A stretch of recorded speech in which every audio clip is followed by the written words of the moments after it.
तो मेरे दोस्तों, आपका स्वागत है आपके अपने YouTube चैनल प्रथम अकादमी परिवार में। मैं सूरज कुमार। तो आज हम लोग जो आपका 23 मार्च को आकांक्षा का एग्जाम होने वाला है, उसके लिए रसायन विज्ञान केमिस्ट्री के कुछ मोस्ट इंपॉर्टेंट MCQ क्वेश्चंस पर बात करेंगे। इससे पहले मैंने फिजिक्स का 2 वीडियो डाला हुआ है और ये केमिस्ट्री का पहला वीडियो है।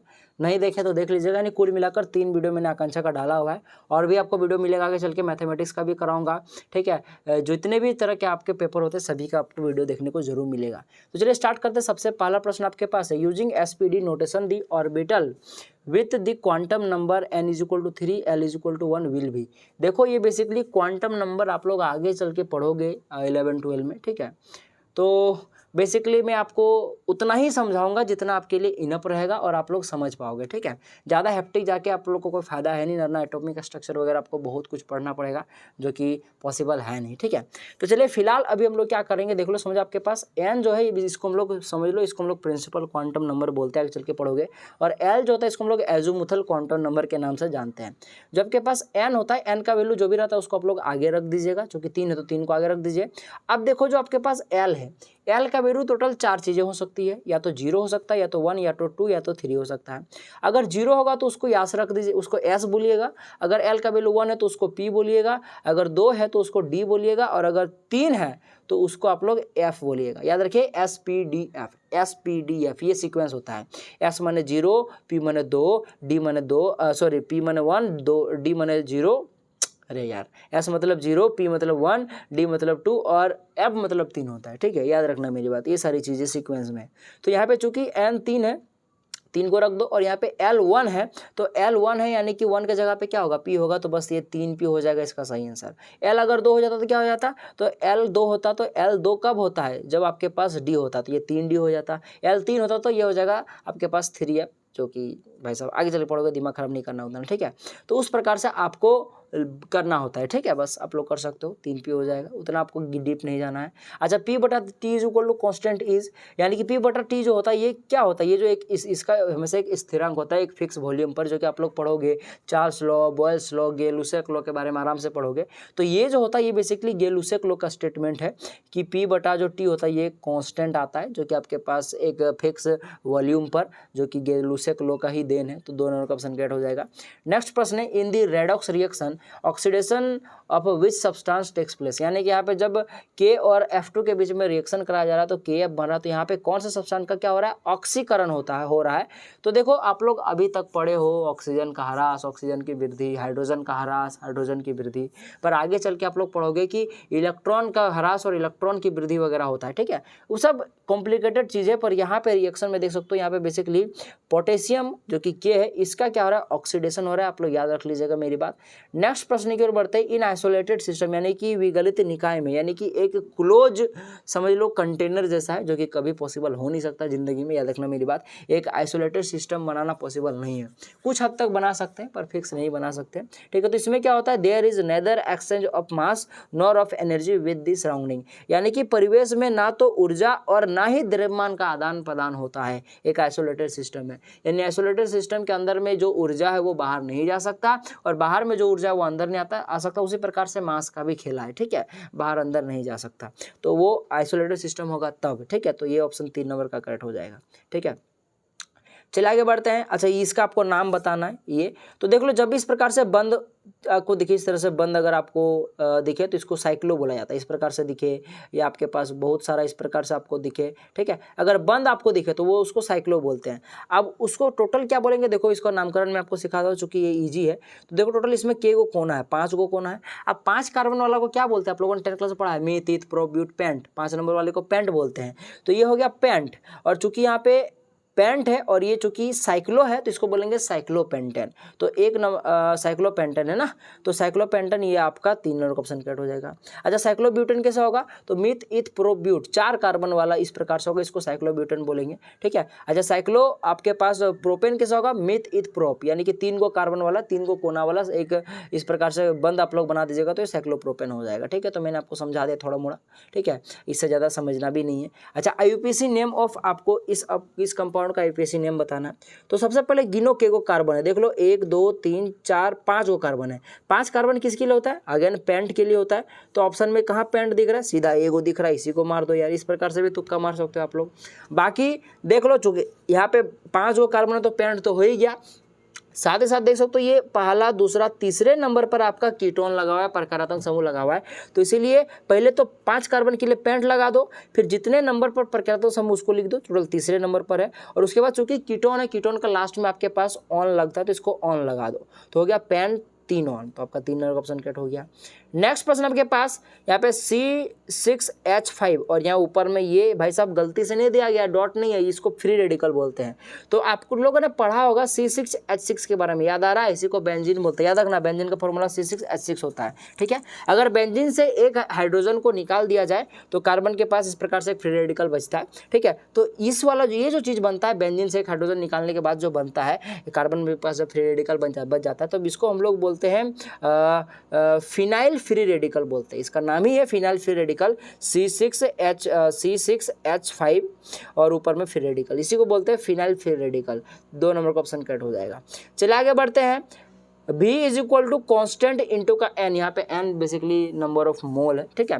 तो ये बेसिकली किसका नियम है? तो ये अवोगाद्रो का नियम है, याद रखना मेरी बात। अवोगाड्रो का ये लॉ है, ठीक है, याद रखना। अगर कोई भी गैस जिसका वॉल्यूम फिक्स है तो एक फिक्स टेम्परेचर प्रेशर में उसके जो आपके पास नंबर ऑफ मोल्स होते हैं पार्टिकल्स के, वो सेम होते हैं, जो कि आप लोग छोड़ो, ठीक है। तो ये अवोगाद्रो का नियम होता है, V is equal to constant into का N, ठीक है। नेक्स्ट प्रश्न आपके पास दी थर्मोकेमिकल इक्वेशन। यहाँ पे एक थर्मोकेमिकल इक्वेशन है, देख सकते हो एनर्जी वगैरह जूल वगैरह लिखा हुआ है यहाँ पे, जूल मोल पर, ठीक है, जूल पर मोल, ठीक है। तो ये जो इक्वेशन है किस प्रकार इक्वेशन है? तो याद रख लीजिएगा, ये बेसिकली एंथैल्पी ऑफ ऑटोमाइजेशन का एक बेसिकली इक्वेशन है, ठीक है। नेक्स्ट प्रश्न की ओर बढ़ते हैं। यहाँ पे है कि इन दी रिएक्शन, यहाँ पे इस रिएक्शन में इस X का जगह पे क्या होगा आपको बताना है। तो जब भी ये दोनों रिएक्ट करेगा तो यहाँ पे X के जगह पे कार्बोनेट बनेगा, मतलब कैल्शियम कार्बोनेट बनेगा। 2 नंबर का ऑप्शन आपका कट हो जाएगा। नेक्स्ट प्रश्न है, producer gas is a mixer of, यानी कि प्रोड्यूसर गैस मिश्रण है किसका?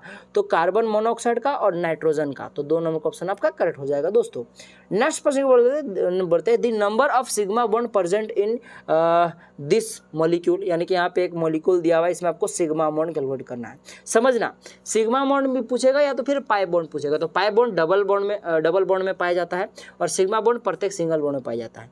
तो सबसे पहली बात तो इसको आपको, ये जो आपके पास CH2 double bond C double bond CH single bond CH3 है, इसको पहले आपको एक्सपेंड करके लिखना आना चाहिए, ठीक है। तो सबसे पहले देख लो 1 2 3 4 गो कार्बन है, तो मैं पहले 4 गो कार्बन इस प्रकार से बना लेता हूँ। और जिस कार्बन के बीच में डबल बॉन्ड है लगा दो, सिंगल बॉन्ड है लगा दो। देख लो यहाँ डबल बॉन्ड है तो मैं यहाँ डबल बॉन्ड लगा देता हूँ, ठीक है। यहाँ आपके पास डबल बॉन्ड है तो मैं यहाँ डबल बॉन्ड लगाता हूँ, यहाँ सिंगल बॉन्ड है तो मैं यहाँ पे सिंगल बॉन्ड लगा देता हूँ।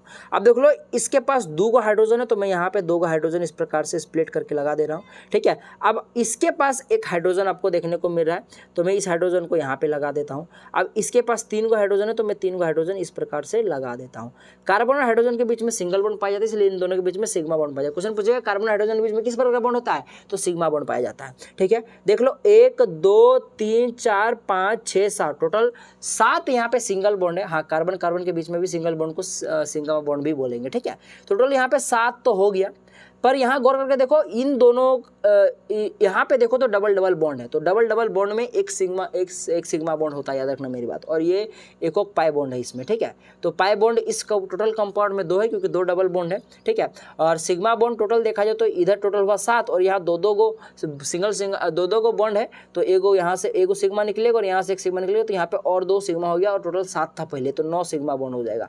टोटल इस कंपाउंड में 9 सिग्मा बॉन्ड है और 2 गो पाई बॉन्ड है। तो हमको पाई बॉन्ड से मतलब नहीं, सिग्मा बॉन्ड से मतलब, तो 2 नंबर का 9 नंबर का ऑप्शन है ये करेक्ट हो जाएगा। नेक्स्ट प्रश्न की ओर बढ़ते हैं। The IUPAC name of the products obtained by the ozonolysis of 3,4 dimethyl heft 3N, ठीक है। यानी कि इस तरह से बताता हूँ, देख लो 3,4 डाइमिथाइल और जो आपके पास हेफ्ट 3 नन जो है, बेसिकली इसका ओजोनोलिसिस से क्या प्रोडक्ट ऑब्टेंड होगा, क्या प्रोडक्ट आपको मिलेगा, तो याद रखना ब्यूटेन 2 ऑन और पेंटेन 2 ऑन मिलेगा, ठीक है। तीन चार डाइमिथाइल और हेप्टीन नन को अगर आप लोग ओजोनोलिसिस करते हो तो ब्यूटेन 2 ऑन और पेन 2 ऑन मिलता है, ठीक है। नेक्स्ट प्रश्न की ओर बढ़ते हैं, निम्न में कौन वायु प्रदूषक नहीं है, यानी कि which among the following is not a air pollutant.